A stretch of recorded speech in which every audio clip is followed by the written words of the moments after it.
Today we're going to be swapping out this old light. I just unscrewed it from both sides, dropped it, cut the old cord right there. To prep the area, you're going to want to just take your blade and run it across paint.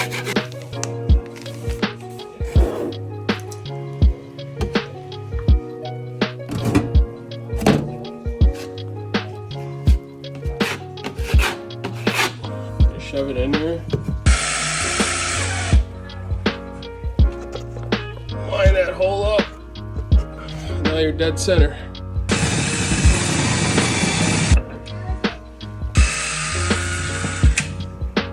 Top green goes to ground, black to black, white to white.